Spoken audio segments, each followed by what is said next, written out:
Julie, welcome back onto the podcast. Hey, Thank you Rob. very much for joining us. It's great to get you back on. You're the winner of our competition to get training and coaching all the way up to Ironman UK. And this is effectively our end of month one wrap up. So I'm hoping that we're going to hear that you've had a good experience and we've not completely ruined you in month one. So how are you? Give us a quick update over your training in month one. I'm really well, actually. Yeah, really well. I have thoroughly enjoyed month one. You'll be pleased to hear. Oh, that's good to Yeah, hear. it is really good. I really like that, having a plan and knowing what's coming next, and knowing that my week has a structure to it when it comes to training, because my week has structure to it with everything else that's going on. So that fits in really nicely. And because I know how long I've got to do each session for, I can fit it in around all the other structures, which works well. And for my family, for some reason, a 5:30 a.m. start seems to be the best time for me to do all my workouts. So that's been kind of fun, starting FTP bike sessions at 5:30 in the morning. So But you're an early riser, are you? Is that I am. the niche you found that works really well for you? It seems to be working really well, especially because I've got to fit it in with work, which I do during the day. And also my husband, he's training for a big bike ride in the summer as well. So he needs time to do his workout and fit that around his work and the kids as well. So I got the early starts, which actually works really well for me. I quite enjoy getting it done when I don't mind waking up early and getting down to business. I think there are probably a lot of people nodding along right now who are training for an Ironman in the summer, and it's the reality of trying to balance the things you want to do with the things you have to do with your responsibilities with family and job and just finding the time to do it. So I think you've done really well month one. It's hard to get up and train really early when it's still dark outside, but you'll tend to see that as the spring comes around and the mornings get lighter, it's actually a really great time of day to be up when Yes. you feel like you're up when no one else is up and around, and especially when you can get out for your rides outdoors and do those early before your work day. I think Yeah, you'll really enjoy that. absolutely. There's been a few frozen eyelashes on a couple of the runs, but it's all part of the experience, and I love it. I enjoy it, so it's good. Good stuff. So first up then, I know the thing you were most nervous about was your bike training, essentially. How has that been for you in month one? So last year when I was training for the half distance, all my bike training was just zone 2, nothing hard, no FTP sets, just zone 2, get into that sort of endurance, build up the distance, build up the time. So what's been different this time is that out of the 3 sessions of the bike that we do a week, 2 of them are sort of FTP level based sessions, and 1 is a longer endurance ride. And those FTP sessions, they bite, they hurt. But I'm not afraid of putting my body through that and giving it a go. And it's been really interesting to see how those sessions have progressed over the month. So they've increased, each little FTP block has sort of increased in time, or each step up has increased in time. And it's been good to see that I can actually do it, which I didn't think I would be able to at the beginning. So that was really nice. But also to listen to my own inner voice, if you will, when I'm working through these sets. And if you're doing like 5 lots of 6 minutes at FTP and the first few are fine, you get to the last one and you've really got to battle with your own inner devil or whatever it is that's there telling you can't finish it. And I'm like, no, I can do this, just one more bit, you can do it, you can push it through. And it's just been interesting to listen to myself in a way. And then the long rides, most of them were, I was sad to say, on Zwift, on the bike, but that was balancing having the kids at home, it being really cold outside, and it's been really icy, hasn't it, in the UK this last month? And I'm quite a nervous road cyclist. I think anyway. You've done exactly the right thing. It's got to be safety first. And so that was fine, although tedious, but fine. Again, 5 a.m. start, get it done by 7:30 so that the kids can all go off and do their sports on Saturday mornings. And you get it done and you do it, and that's fine. You sort of grin and bear it. But then last week, not even last week. Yeah, last week, 3 days ago, I did my very first outdoor ride, and it was so wonderful. I was so happy. It wasn't fast, it wasn't hard. It was just the fact that I was outside was just glorious, absolutely wonderful. It made a whole world of difference. In that 2 hour, 45 minutes, it flew by. It was so nice. Yeah. Have you got a sense yet of how your riding is feeling after, you're only 4 weeks in, but you're eight focused interval sessions in? Are you starting to notice a difference in how your body feels on, and that's not a loaded question. If not yet, that's fine. But how's your sense of yourself on your bike? To be honest, I haven't noticed anything majorly different. I think the only thing that really surprised me was when I went out on a real bike ride yesterday. And this might just be a malfunction on my watch more than anything else, is that when I was in aero on a flat and I was not pushing it hard, but we were cycling at a reasonable pace, and I was trying to get my heart rate up higher to be in the zone 2, even though I was already what felt like going quite fast. So, but my heart rate kept dropping to like rest and zone, Right, like okay. under zone 1. And I was like, oh, okay, we got to pick up the pace a little bit. And Reese was like, really?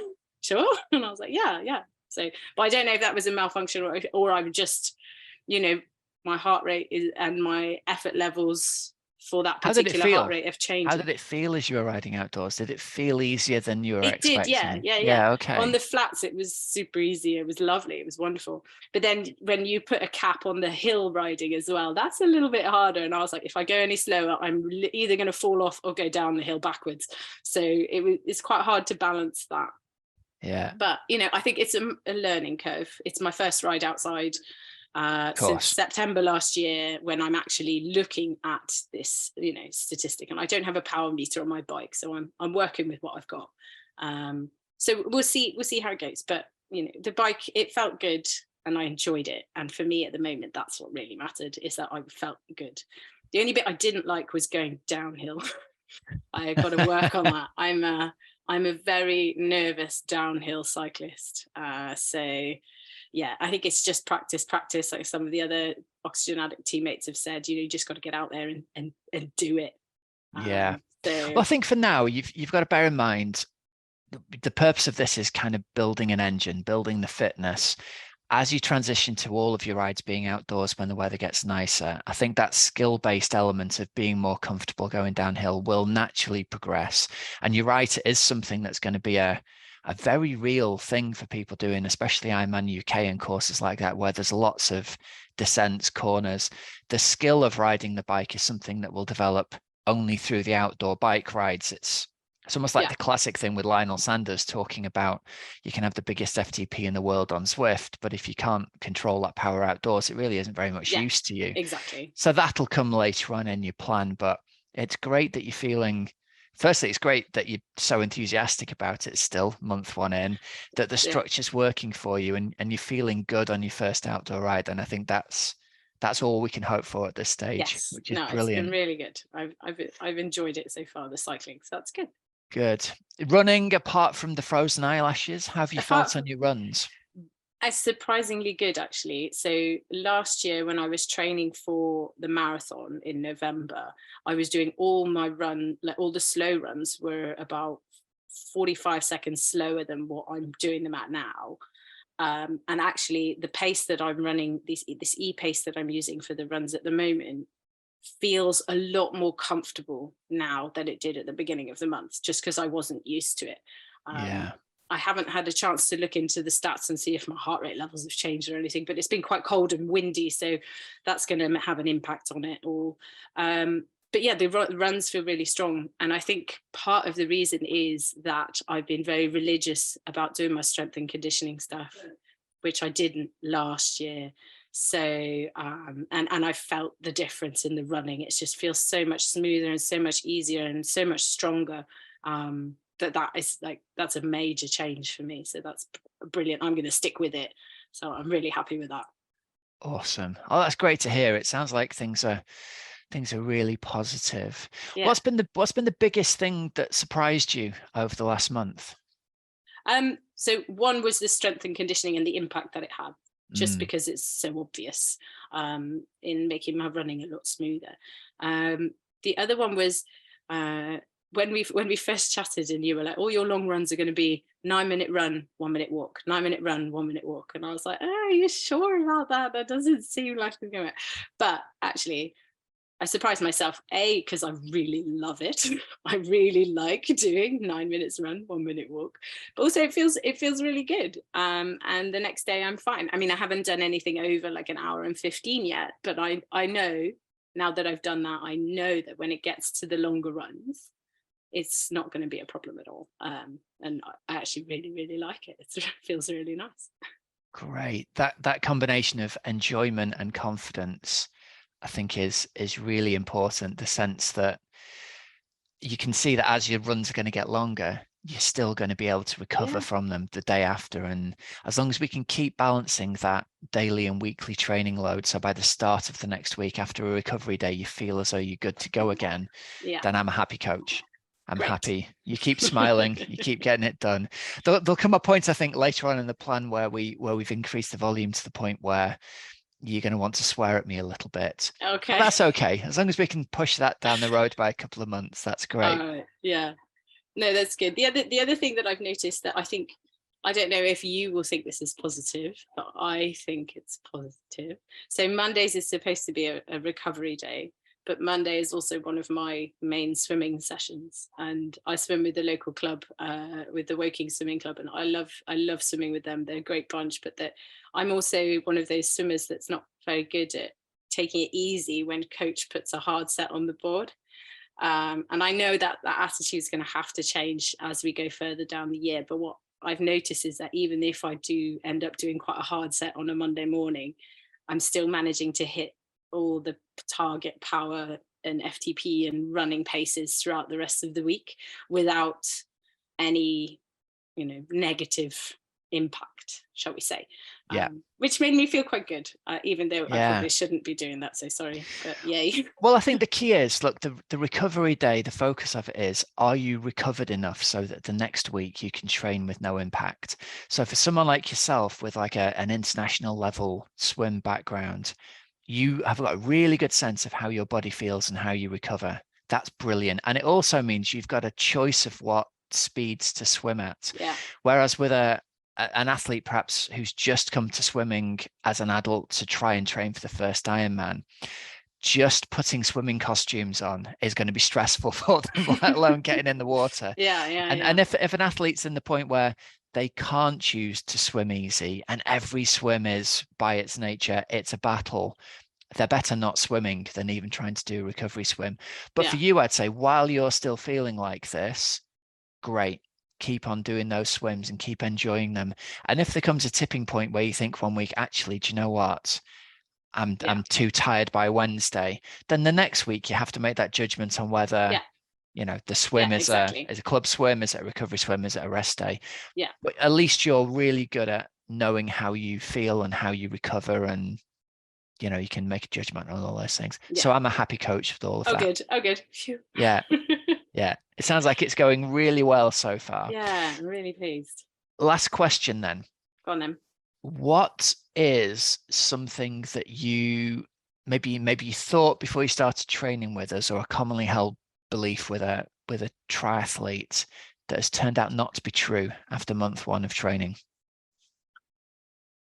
This is a really hard question because like a school exam. Yeah, well, I found it really hard to answer because I don't really have a huge network of triathletes before I came into this with this coaching thing that I've managed to get. So I don't really have any idea of what commonly held beliefs there are.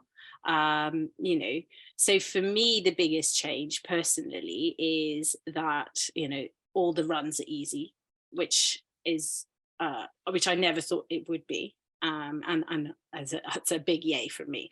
And that I'm going to have to dial down the swimming a bit, which is fine. As time goes on, that's okay. But other than that, I can't really think of anything. I think that's it doesn't need to be loads of things. I think the fact that what I'm trying to get across to people is it is a really common element that people come in and go, well, I assume training for Ironman is going to be hard. I'm going to essentially get beasted all the time. Oh no, I And knew it wasn't going to be like that, because I'd done the half distance yeah, last of year, and I course. knew a lot of that training was just zone 2, you know, just long and slow. So I guess comparing to that, the fact that you have thrown in some really like hard bike sessions, that has actually been a big change. Now you mentioned that, so Yeah. you know, that has been a big change as well. So the fact that not all the cycling is just zone 2, there's a Yeah. lot of like hard graft going on the bike, and that is where I'm going to build with my strength.